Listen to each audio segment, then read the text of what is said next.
Hello and good morning. It's Phil Thatch, and I'm here again at the Hiwassee Wildlife Refuge. It's a beautiful morning, and so far it's just me here. But today, for the first time this season, Heather has come with me to the Hiwassee Wildlife Refuge, and she's going to be shooting with her Canon R7 and her 100 to 500. And I've got my Canon R7 and the new 200 to 800. I also brought the Sony a6700 and Sony's 200 to 600 lens. So we're going to be doing some APS-C shooting today with some telephoto lenses. And sometimes the first shots in the morning give you some colors that you don't see any other times of the day, even any other times of the morning. So here's a couple of shots from very early in the morning. And a lot of times this morning, the clouds in the background had a little bit of a pink hue to them. So that was pretty cool. Now I'll switch over to the a6700 and the 200 to 600 lens for a few shots of one of the Sandhill Cranes on the ground. And next up, after this Sandhill Crane on the ground, we'll see some of Heather's pictures. Now, Heather's pictures will always say Heather Boyd in the bottom right of the frame, which you'll see right now on this, the first of Heather's pictures. And also, Heather and I, even when we're using a crop sensor camera, we present the actual focal length that you're seeing. So this shot is 500 millimeters. Now, she could write 800 millimeters here because that is the full frame equivalent field of view, but that is inaccurate. So we will put the actual millimeters, not the full frame equivalent field of view, and you can do the math. You know, the Canon cameras you multiply by 1.6, the Nikon cameras and the Sony cameras you multiply by 1.5 if they are APS-C, but we will always present the actual focal length, not the full frame equivalent field of view, which in my opinion is an inaccurate way to present it. We've gotten here just shortly after sunrise this morning. It's still just a little bit dark to be making too many decent in-flight pictures, but it's going to get brighter here soon and we'll have good light. It's partly cloudy, so hopefully we'll get some clouds in that direction and sun coming from that direction and have like the perfect setup, but you never know. We may end up having clouds over there and no clouds in the background, which is not optimal. Back to some of my shots. Here's another a6700 shot with the 200 to 600 millimeter lens. The bird is almost the exact same color of the background in this shot, but in this shot back over to the R7 with the new 200 to 800 lens. That's the water in the background. The water is not that color, but it's reflecting the sky. And now I'm back on the a6700. I kind of switched cameras back and forth most of the morning. Towards the end of the day, I kind of stayed with the Canon and the 200 to 800, but during the earlier parts of the morning, I switched back and forth quite a bit, and I enjoyed shooting with both cameras. I'll discuss a little bit later in this video how the autofocus seemed to be a little better on the Canon, and the mechanical shutter seemed to cause more blackout on the Canon. So in some ways, I liked the Sony better in terms of less blackout, and in some ways, I liked the Canon better in terms of better autofocus and less likely to get caught on the background. Look at this shot of Heather's with the beautiful pink clouds in the background. Really nice. Heather was shooting with only 500 millimeters, where I was shooting with 600 on one camera and 800 on the other, but Heather did not let that slow her down a little bit.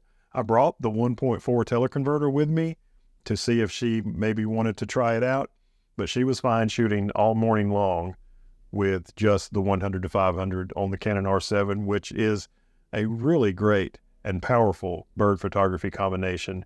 Here's a shot of one of the birds walking along, and I have a similar shot to this in the next segment, which is probably one of my favorites of the entire morning. And look at the background in this shot. That's pretty amazing. We're shooting mechanical shutter. Heather and I normally shoot electronic shutter with these cameras, but for these birds in flight shot while you're panning, the bird's wings don't get messed up too bad with the rolling shutter distortion, but the background looks leany. So we're using mechanical, and the Canon R7 has the loudest mechanical shutter I've ever heard. I think only my old D800 comes close. Here's that walking around shot that I was really happy with. Very similar to Heather's, a little bit different background, and the background's what I like so much about mine in particular. And now we'll move along to some more in-flight shots. This is an in-flight shot with the bird making its call using the Sony a6700. The next shot is one of 3 bald eagles we saw, or it might have been 2. We saw immature bald eagle like this 2 or 3 times, and later in the day we also saw a mature bald eagle. Now this shot right here is almost not cropped at all. This 800 millimeter shot, 1280 millimeters full frame equivalent, just cropped it enough to make it 16 by 9. And this is from the same flyby. It's cropped just a slight bit more, but not much. Most of the shots, you know, we crop for composition. We crop to make the shot 16 by 9. So all of these are cropped at least a little bit. Here's another in-flight shot with the bird making its call. And I love the blue sky reflected in the water in the background. And here's an A6700 shot. Very small in the frame is the Sandhill Crane, and it's looking down because it's coming in for a landing, but it's still pretty high up in the air. And here's another walking around shot with the R7 and the 200 to 800 lens. Now, if you can't see the camera and the lens and the settings, and on this one, Heather's name, because this is where Heather's pictures start, if you can't see that at the bottom of your screen, then you may be watching in zoom mode or magnified mode. And if you do, that messes up the compositions. Like sometimes you might see a wing clipped off that shouldn't be clipped off, and you sometimes don't see the settings. We have the settings and the camera and the lens in the bottom of every single one of these photos, and all of Heather's photos say Heather Boyd in the bottom right. Look at the beautiful color in those clouds of this shot of Heather's. So if you can't see that, you may be in zoom mode or magnify mode. So maybe try turning that off and you'll have a better time watching these videos, as we made so many photographs this morning of the Sandhill Cranes there at the Hiwassee Wildlife Refuge. Look at the beautiful colors in this shot of Heather's. The sun's coming up, as you can see. The only problem we're having this morning is the wind's blowing kind of in the wrong direction, so that makes the birds want to fly away from us instead of flying towards us. But just now the wind has kind of started to settle down a little bit, so hopefully it won't affect their flying direction as much. Some of the cranes got up really close, unusually close to the observation platform, and I was shooting with the A6700 and got this 600 millimeter headshot. Then I switched over to the R7 and made a couple of 800 millimeter shots of the Sandhill Crane. It's got a little something in its eye in this shot, and this is the same crane, but it blinked a few times, and it looks like it got whatever that was out of its eye. So that was really cool to see them that close to get a headshot. And now here is an in-flight shot at only 637 millimeters. Again, all the shots have the settings at the bottom of the screen. And now here's Heather's up-close shot. She was able to get really close, even though she only had 500 millimeters to work with. And I love the background in this. She did a really nice job framing that one up. Here's Heather's shot of a Sandhill Crane as it's coming in for a landing. It has that different flying pose where it just kind of slowly drifts downward. Here's a group of 3 Sandhill Cranes flying by. Still beautiful color in the clouds, even though it wasn't sunrise anymore. It was still pretty early in the morning. And here's another beautiful group that Heather captured with the R7 and the 100 to 500 millimeter lens at 500 millimeters.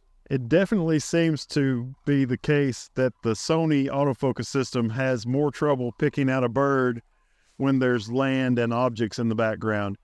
In the sky, it picks it out just fine, but it really struggles to isolate the bird from the rest of the background when there is a background. The Canon does better at that. If you spend a morning at the Hiwassee Wildlife Refuge, you can usually come home with quite a few keepers. Maybe not portfolio-worthy shots, but you can definitely come home with quite a few keepers, like this shot of the bird flying by and making its call with lots of bokeh-fied birds in the background and the sky reflecting off the water. You can just come home with lots and lots of shots. And when Heather and I both go, and we ended up having over 30, or I think I had 31 and Heather had 30 keepers that were worth presenting, that we liked enough to present in this video. So it makes for quite a lot of shots. Look at this. This is over 50 American white pelicans way in the distance using the full 800 millimeters on the 1.6 crop, and they're still tiny in the frame, and they're the biggest birds of the day. And here's a much up close shot, or much more close shot, of a Sandhill Crane flying in. And now here's several of Heather's shots. And like I say, she brought home 30 keepers and I had 31. So we had a really good morning, and we were there from about 7:30. I love this 16 by 7 crop that Heather got of all these Sandhill Cranes flying by with the beautiful clouds. Like I say, we were there from about 7:30 until about 11:30. We were the first people there and among the last people to leave. So we spent quite a lot of time making these shots, but it's always fun to go to the Hiwassee Wildlife Refuge to see these beautiful Sandhill Cranes. and sometimes you'll see other birds like bald eagles and the beautiful American white pelicans. Heather did a fantastic job. This was her first time going to the Sandhill Cranes this year. I've been several times. This is a juvenile that Heather has a photograph of, but this was Heather's first visit to the Hiwassee Wildlife Refuge this year. So I like the autofocus system better in the Canon, but with mechanical shutter, there's a lot of blackout with the Canon, and it's hard to track the birds while they're flying by. The Sony seems to have a little less blackout, even with mechanical shutter on. But overall, I'd still pick the Canon over the Sony at this time. Here's an adult bald eagle, and all of these bald eagle shots in the video are 100% crops. They never got close at all. This is a terrible picture, but I wanted to show it to you just to show you a bald eagle. This is my best bald eagle shot of the day, also 100% crop of this immature bald eagle. And the next shot, it almost looks like it's a composite, but this is an actual shot that I made of the immature bald eagle and a Sandhill Crane flying together in the same shot. I don't know how close they were together. I think they are closer to the same size as that. And here's Heather's 500 millimeter, 100% crop of the immature bald eagle as it flew high overhead. And now just a couple of more photographs of Heather's with the beautiful clouds that she was able to capture. She does such a great job with colors in her edits. She just has a real gift for that. And here's the last photo of the day, another one of Heather's photos of the beautiful Sandhill Cranes flying through the sky with a beautiful backdrop of beautifully colored clouds. Well, it was another fun day here at the gazebo at the Hiwassee Wildlife Refuge. We hope you enjoyed it. If you did, reach down, give us a thumbs up. You'll see some more stuff like this. Subscribe and hit the bell. And as always, we look forward to seeing you in the next one. Bye-bye from the Hiwassee Wildlife Refuge.